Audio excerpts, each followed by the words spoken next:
Olá, amigos aprendizes do Evangelho. No final do capítulo anterior, o André pediu para conhecer algum médico que atuasse ali naquela casa transitória, e hoje, junto com ele, a gente vai conhecer a história do irmão Gotuso, conhecer as suas histórias, os seus dramas pessoais e principalmente o tipo de atividade que ele faz lá naquela casa transitória. Então, são tópicos interessantes aí para a nossa reflexão, sempre para o nosso aprendizado do que a gente pode modificar hoje nas nossas condutas, nas nossas reflexões, no tipo de pensamento que a gente alimenta, no tipo de apego que a gente tem com as características da vida encarnada. Todo capítulo é sempre uma excelente oportunidade de aprendizado para a gente. Assim que o Gotuso foi apresentado ao André, o André já percebeu uma simpatia natural. Eles imediatamente se deram muito bem. Ele percebeu, pela forma como ele falava, pela forma como ele agia, que ele ainda tinha afinidades muito grandes com o tipo de vida na Terra. É como se ele fosse um recém-desencarnado. Mas não era. Na verdade, ele tinha essas atitudes um pouco mais grosseiras, mais materializadas, mas ele desencarnou há muito tempo. Na verdade, ele desencarnou antes do André, só que ele tinha ainda poucos anos de consciência desperta e ele não tinha tido oportunidade ainda de ir para lugares mais elevados, como o André, que depois de ser recolhido no umbral, foi para a colônia Nosso Lar, né, pela intervenção da mãe dele, claro, de certa forma por aprendizados dele também, inerentes dele. A gente sabe que tem um truncamento aí, né, de informações na obra do André Luiz, da forma como ele descreveu o sofrimento inicial dele no umbral e a última encarnação dele, conhecido como médico, enfim. É, e essa desencarnação dele antes do André fez com que ele tivesse um sofrimento muito grande antes de ter essa consciência desperta. A gente vai entender um pouquinho do que ele passou em dois aspectos, em aspectos de relação com a família e aspectos de relação com a religião. É, e aí o André só comenta, que é uma coisa interessante aqui que eu marquei também, que mesmo ele tendo desencarnado há tanto tempo, o André destaca que ele estava muito bem afinizado com os conhecimentos atuais da medicina, em fase com a Terra. Isso é uma coisa bem interessante, ele correu atrás, obviamente tinha acesso a todo esse material. É importante que a gente sabe que no mundo espiritual, obviamente, é tudo mais elevado, né? É tudo mais adiantado, mesmo as colônias, os locais muito próximos da Terra, é como se sempre estivesse a um passo à frente. Importante que a gente lembre da hierarquia que existe no mundo espiritual, em que aqueles espíritos que, por exemplo, estão trabalhando ali naquela casa transitória, ou até mesmo o André na colônia, eles não têm informações que os planos superiores têm, muito menos o conhecimento que os planos superiores detêm. É toda uma questão de caminhada espiritual, uma caminhada não só individual, quanto coletiva, né, dessas organizações, seja das casas transitórias, sejam das colônias, tudo evolui. Então, da mesma forma que aqui, entre nós encarnados, os conhecimentos evoluem, lá eles vão também adquirindo mais evolução naquela coletividade que eles habitam. Ou seja, o que a gente leu sobre a colônia Nosso Lar nessas literaturas escritas em 1950, certamente não são a realidade do que é encontrado hoje na colônia Nosso Lar. Se na Terra já está tudo tão evoluído, e lá, quando a gente lê o Nosso Lar, a gente ouvia falar sobre projeções, né? Como se todo mundo tivesse fazendo uma prece em videoconferência, por exemplo, como eu comentei lá nos capítulos iniciais, né, da prece coletiva que eles fazem em Nosso Lar. Imagina agora que nós já temos videoconferência, ok? Então, achei um tópico importante aí para a gente comentar também, aproveitando esse gancho. E aí o Gotuso passa a contar para o André um pouquinho da experiência dele com a morte, primeiro. Ele deixa claro que ele não tinha uma teoria negativista, então ele sempre acreditou em alguma coisa, só que ele foi surpreendido, porque o que ele acreditava é que depois da morte do corpo, ou ia cantar beatificamente no céu, né, no céu gratuito, não tão gratuito assim, ou o ranger de dentes do inferno. Só que, do ponto de vista que ele teve quando encarnado, ele foi prometido para ele, o padre prometeu para ele que ele teria uma chegada, né, uma recepção muito bonita no mundo espiritual, porque afinal ele pagou lá, né? Ele pagou na igreja o que ele devia para ter esse lugarzinho no céu, e não foi bem isso que ele encontrou. Aí ele destaca, né, algo que os livros do André Luiz vêm repetir sempre para a gente. Ele encontrou a vida em si mesma. ele simplesmente teve uma transferência de residência. E até onde ele pode observar, no plano que ele está, o corpo astral, né, o perispírito, é uma organização viva, tão viva quanto o aparelho fisiológico. E ele sente no olhar do André que tem muito mais a descobrir ainda, né? Que ele tem muito mais a descobrir conforme ele conhecer outras organizações. O André mesmo, nos capítulos anteriores aí, conheceu um ser que nem corpo do jeito que a gente conhece tinha mais, né? É uma coisa interessante. E ele lamenta bastante o fato de nem a ciência, nem a religião nos prepararem adequadamente para enfrentar os problemas da morte. Ressalto que essa é uma lucidez muito importante que o Espiritismo nos traz, que é o conhecimento sobre o que nos espera na continuação da nossa caminhada rumo à evolução. É uma continuação porque é simplesmente uma mudança de plano. E os livros do André Luiz, nessas descrições, nessas percepções que as pessoas têm ao desencarnar, vêm reforçar esse conhecimento para a gente. E o André destaca, se os homens tivessem compreensão da importância do estudo alusivo ao corpo espiritual, eles estão, inclusive, num diálogo entre médicos, né? E o André está observando lá no ambiente de trabalho do Gutuso o cuidado que ele tem, né? O carinho que ele tem com o corpo físico, né? Com o corpo físico e o corpo espiritual lá nos estudos dele. Lembrando que nós somos muito mais do que o corpo físico. E ainda hoje, tantos anos depois, né, tantas décadas depois da escrita do livro, ainda estamos engatinhando ao considerar que as doenças não têm só origem naquilo que a gente pode medir com os nossos aparelhos que a medicina tem hoje. E aí ele ressalta, continuando a história dele, né? A ignorância que nos segue até aqui é simplesmente deplorável. São palavras do Gotuso. E aí ele comenta que ele queria, quando ele desencarnou, o céu que o padre prometeu para ele. Quando ele chegou no mundo espiritual e viu que não foi isso que ele encontrou, ele voltou para cobrar. Ele bateu lá na porta do templo, né, o contexto espiritual do templo que ele frequentava, e ele fala: em vão reclamei direitos que ninguém conhecia e supliquei bênçãos indébitas. Vai reclamar o quê para quem? E aí ninguém identificou o que ele queria. Desesperado, diz ele, mergulhei-me por longos anos em dolorosa cegueira espiritual. Ele falou: voltei copiando perigosas atitudes dos sonâmbulos para interpelar o sacerdote que me encomendara o cadáver às instalações celestes. Incompreendido e cego, peregrinei por muito tempo entre a aflição e a demência nas criações mentais enganadoras que trouxera do mundo físico. Por que isso é importante? Que a gente colhe o que planta. Então, logo que ele desencarnou, o que ele estava ali imerso no sofrimento num tipo de paisagem, num tipo de cenário que ele alimentou enquanto estava encarnado. Então, aquela fixação dele do céu beatífico foi tão grande que ele estava revoltado por não ter encontrado aquele tipo de cenário lá.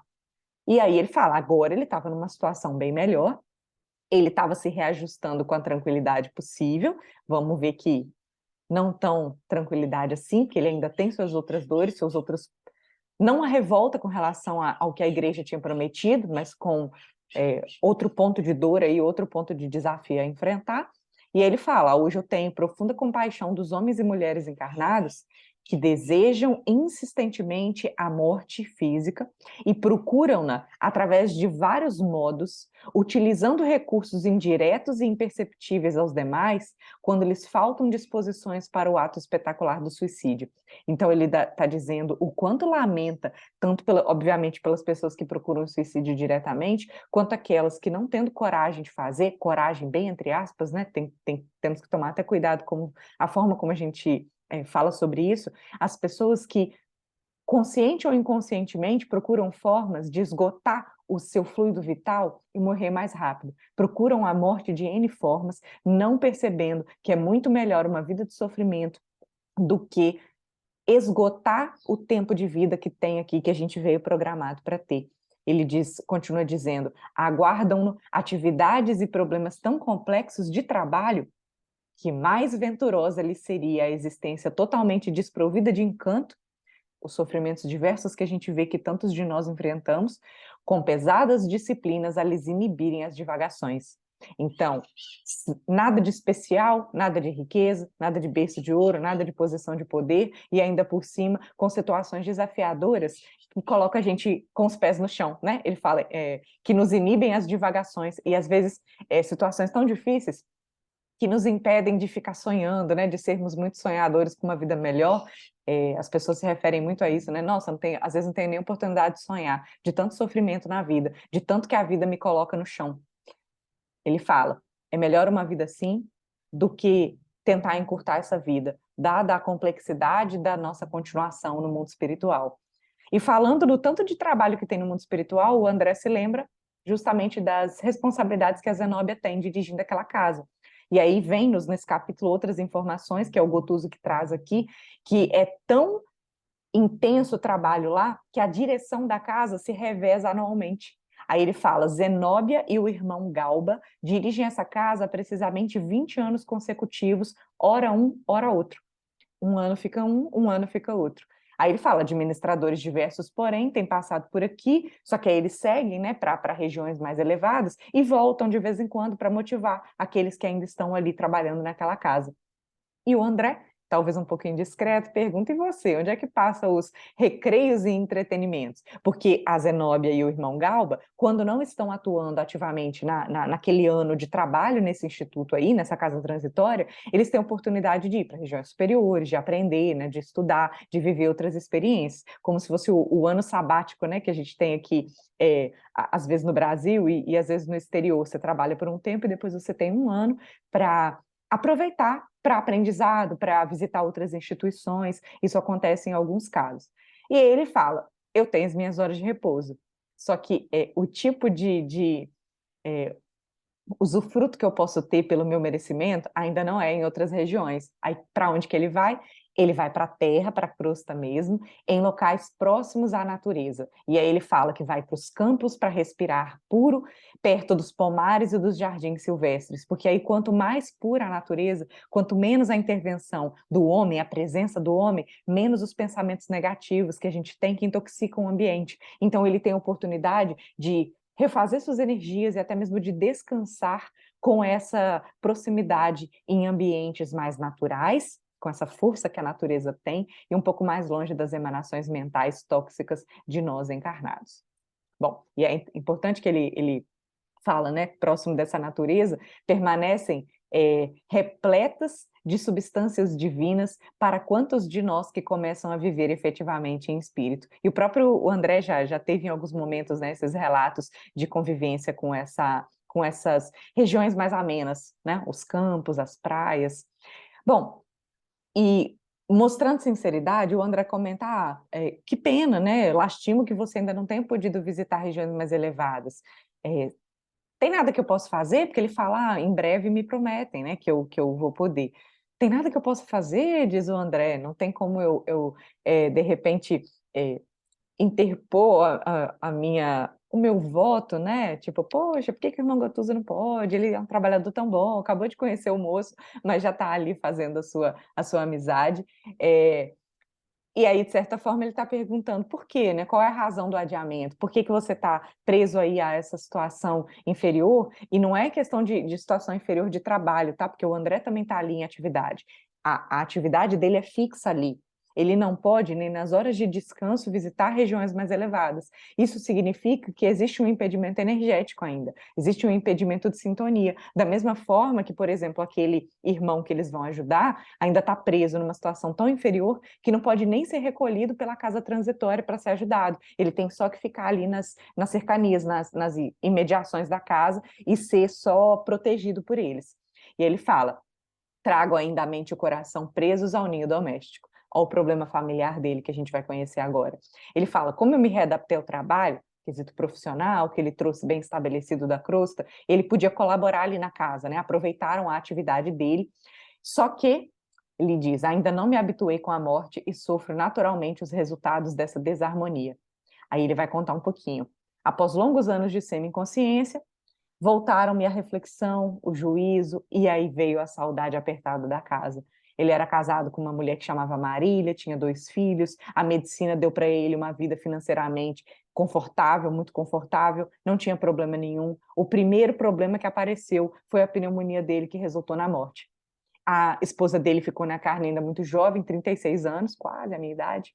E aí ele fala, me doía muito deixá-la sozinha, só que ele acreditou nas promessas da igreja em que ele ia ficar no céu velando por ela e pelos filhos. E não foi bem isso que aconteceu. E aí primeiro impulso que ele teve foi de voltar a casa, só que ele não conseguiu encontrar os familiares, e aí ele teve aquela perseverança em reclamar da igreja, né, e buscar o socorro junto à religião, e acabou que ele nunca pôde voltar ao campo da família, porque ele foi arrebatado para uma região de sofrimento.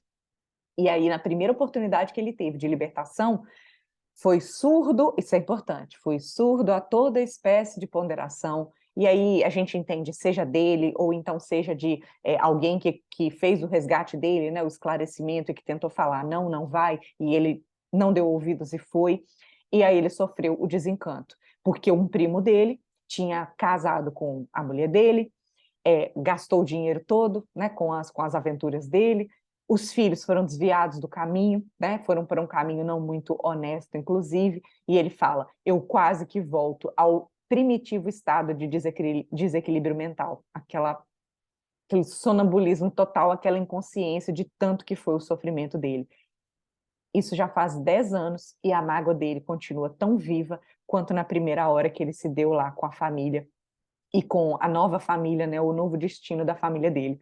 E de certa forma solidário, o André fala, não fica preso, né, não deixa o seu coração preso a essa situação de sombra, e conta o caso dele, né, o caso dele foi um pouquinho diferente, porque não é que os filhos estavam desandados, né, mas a esposa dele estava com outro cara, ele teve essa sensação de dor, né, a gente acompanhou isso lá no livro Nosso Lar, e não é uma questão de justificar a irresponsabilidade, né, do tipo de vida que eles estavam tendo, do comportamento do cara que desposou a mulher dele, não, ele estava focando no desprendimento que ele precisava ter, e falou, e se fosse a gente os viúvos? A gente também talvez não estaria casado com outros filhos?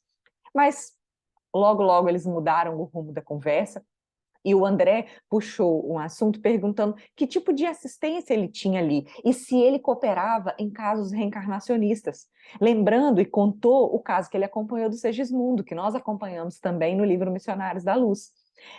Só que o tipo de atividade de reencarnação que ele acompanhava lá nos trabalhos da casa transitória eram muito diferentes do que o André conheceu com o caso do Segismundo. Na verdade, lembrando lá do Missionários da Luz, além do caso do Segismundo, o André teve uma oportunidade, e a gente acompanhou no capítulo, de acompanhar um caso que não deu certo, na verdade, né? Uma tentativa intensa de que houvesse a reencarnação e que, no fim das contas, não deu certo por rejeição, por falta de responsabilidade da mãe, enfim. Só que ele está dizendo aqui que os casos que ele acompanha ainda são mais difíceis. Aí ele destaca, você conheceu aí um caso de reencarnação de natureza superior, porque o Segismundo tinha muito amigo. Nossa, a gente viu o quanto ele foi ajudado, não só lá pelo Alexandre, que era um querido dele também, quanto a gente viu a quantidade de amigos que foi acompanhar, né, que foi dar suporte para ele, para os pais. Eles fizeram um círculo de amigos por merecimento, pelas atividades que eles plantaram lá no mundo espiritual. Lá, diz o Gotuso, situações são dolorosas de forma que tem uma mobilização gigantesca, inclusive de benfeitores que atuam em esferas muito mais elevadas, que traçam os planos de trabalho, e ele fala, existem problemas torturantes no esforço de aproximação e ligação dos interessados ao ambiente em que serão recebidos, ou seja, dos espíritos que estão para reencarnar com aqueles que estão para serem os pais biológicos. E aí ele fala, segue-se a reencarnação expiatória de inenarráveis padecimentos pelas vibrações contundentes do ódio e das humilhações punitivas. A gente está falando aqui de uma sintonia fortíssima, não de amor, mas de ódio. Na verdade, é uma sintonia que repele, na verdade, né? É uma situação extremamente difícil que a gente pode fazer uma comparação bem pequena. Se os pensamentos que o pai de Segismundo foi ter, quando começou a reaproximação dele, quase impediram a reencarnação de acontecer, mesmo eles já tendo conscientemente combinado no mundo espiritual que aquilo ia acontecer, imagina em casos em que não tem essa combinação. É uma reencarnação compulsória, não tem muita escolha. E aí ele vai explicar isso aqui. As almas grosseiras e endividadas não podem ser atendidas nas suas preferências a respeito do próprio futuro. Eles não têm condições de participar do planejamento reencarnatório. Quem faz o roteiro da reencarnação são aqueles que tutelam esses espíritos, sejam os queridos, né, que já os amaram, sejam espíritos superiores aí que traçam os programas daqueles que não têm condições. Mas se a gente pensar, né, todo espírito, por mais laços de ódio que tenha feito na Terra, sempre teve uma mãe que amou, sempre teve as pessoas, os laços fortes de amor que eles tiveram em algum momento e que residem em planos superiores e que velam por eles, né? Sempre temos os que velam por nós. Isso é muito bonito aqui. E aí ele fala, por nossa vez, nós somos executores desses roteiros traçados. Ele diz, a nossa obrigação é vencer os mais extensos e obscuros obstáculos. Nesses quadros de dor, diz ele, a gente vê pai e mãe instintivamente repelindo a influenciação dos filhos desde antes do berço, dando vazão a discórdias, moléstias, abortos criminosos. E aí, por outro lado, a gente tem os adversários que reencarnam e penetram o campo psíquico dos ex-inimigos e futuros progenitores e futuros pais, impondo-lhes sacrifícios intensos e quase insuportáveis. A gente percebeu lá na reencarnação do Segismundo que só de se aproximar já cria aquele caos psicológico, né? Aquele conflito gigantesco de energias. E aí ele fala, repare que a diversidade entre as suas informações e as minhas é considerável. Os espíritos que se esforçam na aquisição da luz divina podem escolher alguns aspectos da sua reencarnação, podem participar desse planejamento. Por outro lado, os servos do ódio e do desequilíbrio vão ter que sofrer a imposição do destino criado por eles mesmos, né? A gente sempre colhe o que a gente mesmo planta. De certa forma, espontâneo e otimista, o André não pôde deixar de considerar assim, nossa, mas você, com tanta informação a respeito desses problemas de resgate espiritual, ainda guarda mágoa do seu lar da terra? A questão é que a teoria é muito diferente da prática, né? Ele nem se manifesta muito bem em silêncio, ele dá a entender que sabia de tudo isso, né? Sabia, só ainda não conseguia efetivamente aplicar isso nos sentimentos dele, mas ele fala que está estudando a possibilidade de voltar, de reincorporar o ninho doméstico, né, numa nova oportunidade de reencarnação, se aproveitando do bênção esquecimento que a gente tem, o bênção do esquecimento que a gente tem quando a gente vem para uma nova oportunidade, e aí dá ensejo para o recomeço. Tão importante, né? E nesse momento da conversa eles foram interrompidos, porque o Gotuso foi chamado para atendimentos da turma de sentinelas, né, dos vigias lá da casa, que estavam em tratamento mental. E aí, antes dele se despedir, ele dá um feedback sobre isso, né, para o André. Aproveita para fazer o comentário, falando: a casa está repleta de colaboradores aqui que trabalham, né, servindo ao programa de socorro, servindo à casa, só que, ao mesmo tempo, eles se submetem aos cuidados de orientação médica.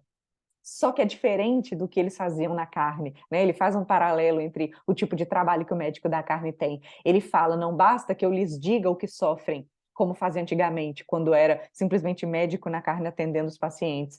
Eu devo funcionar, acima de tudo, como professor de higiene mental. Isso serve muito para a gente também. Auxiliando-os na germinação e desenvolvimento de ideias reformadoras e construtivas que lhes elevem o padrão da vida íntima. Então, por meio das leituras espíritas, palestra, lá no passe, aqui na nossa conversa, a gente sempre tem a oportunidade de ter uma semente plantada. Só que a gente precisa fazer esforço para que essa semente germine. É a nossa reforma interior, que tem que começar de agora. A gente tem que aproveitar cada degrau, cada oportunidade para mudar aos pouquinhos, porque a gente sabe que é difícil. A gente viu aí que o Gotuso está trabalhando lá no mundo espiritual, já tem 10 anos e ainda assim ele não conseguiu curar essa dor da família, né? Esse ressentimento que ele tem. Então é mais uma prova de quanto é difícil, ninguém disse que é fácil.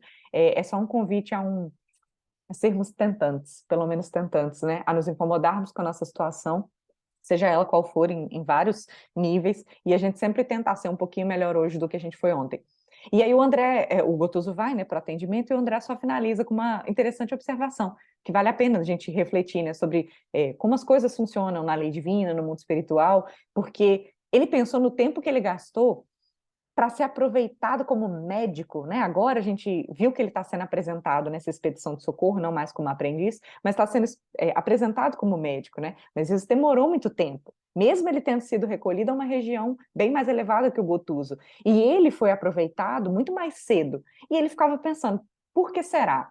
Só que aí ele percebeu que, tendo esses pensamentos, o Gotuso nem percebeu de nada, nem de leve, que ele estava pensando aquilo. E no mundo espiritual tem isso, né? A gente vê acontecendo o tempo todo que o André mal pensa e os que estão ao redor já corrigem, ou então já respondem o que ele perguntou mentalmente, e o Gotuso não conseguia ainda ter essa percepção, né? Essa investigação. Ele fala, ele era menos exercitado nas faculdades de penetração. E aí, acompanhando ele a esse local, onde ele ia fazer esse tratamento com aqueles sentinelas, ele percebeu o tipo de atividade, né? Ele fala, a assistência era ali ministrada a doentes em massa dentro de vibrações mais grosseiras e lentas, exigindo a colaboração especializada de médicos desencarnados como ele, que ainda conservavam regular sintonia com os interesses imediatos da crosta terrestre. Então, aquele tipo de trabalho que o Gotuso estava fazendo, ele já poderia fazer justamente por ter essa afinidade tão grande ainda com o tipo de sensação que a gente tem na carne. A gente é sempre aproveitado, mesmo no mundo espiritual, né? Mesmo que a gente seja lá recolhido numa casinha, no mundo espiritual de sofrimento, assim, mas que a gente possa varrer o chão da casa, a gente já começa a trabalhar para a nossa transformação e para que a gente ganhe o direito, ganhe o merecimento de ir para esferas mais elevadas, não para descansar, como a gente já está cansado de saber, mas para continuar trabalhando. Até o próximo capítulo, um abraço a todos.